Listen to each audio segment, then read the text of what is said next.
sent bon la Bretagne et les embruns, le cabas 727 Sailbags. Initialement inspiré du passionné du panier en osier, le cabas traverse les tendances sans jamais être inquiété.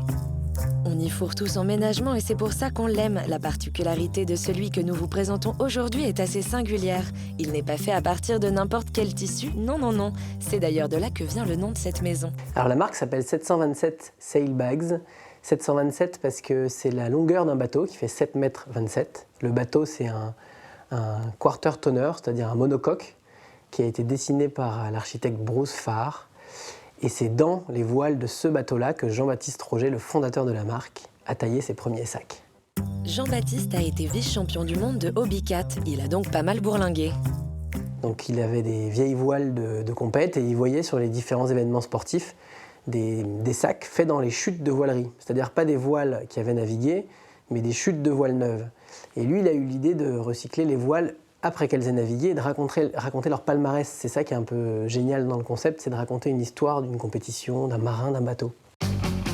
Vous avez une fiche d'authentification sur chaque produit qui raconte l'histoire de la voile qui fait votre sac. Sur quelle mer elle a vogué, quel skipper l'a déplié, quel bateau elle a fait avancer, quelle grande course elle a gagné. Par exemple, derrière moi, il y a toute la collection de sacs dans les voiles d'Éric Tabarly. Donc on va savoir si c'est Penwick ou Penwick 6. Est-ce que c'est les voiles qui ont gagné la Transat anglaise? Donc il y a toute cette histoire qui est racontée sur chacun des produits. Donc on vend un moment d'émotion.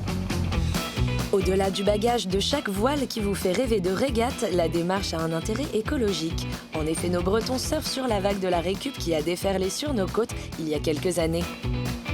Certes, depuis toujours, des sacs sont fabriqués dans des voiles de bateau, mais des voiles neuves.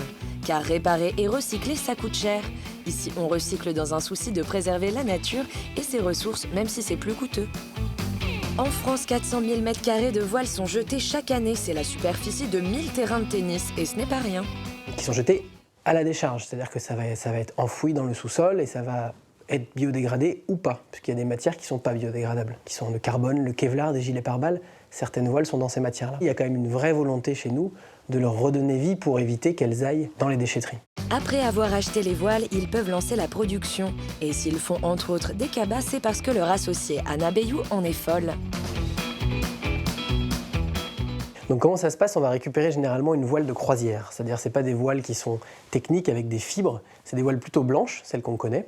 Et ces voiles, elles vont arriver à Lorient dans un énorme entrepôt qu'on a où on stocke toutes les voiles. On découpe un panneau qui fait à peu près 3 mètres par 1,60 et ce panneau va être lavé par un établissement qui s'appelle un ESAT qui réinsère les personnes en difficulté. Parce que chez 727 Sailbags, ils ne sont pas juste éco-responsables, ils sont aussi socio-responsables.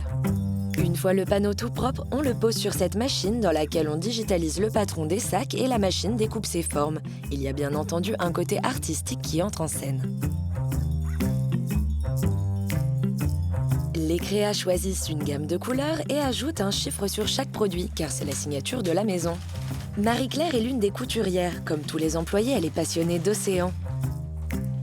Ici, tout est cousu manuellement et les couturières utilisent le point zigzag sur les coutures visibles afin de rester fidèles au point utilisé traditionnellement dans les coutures des voiles.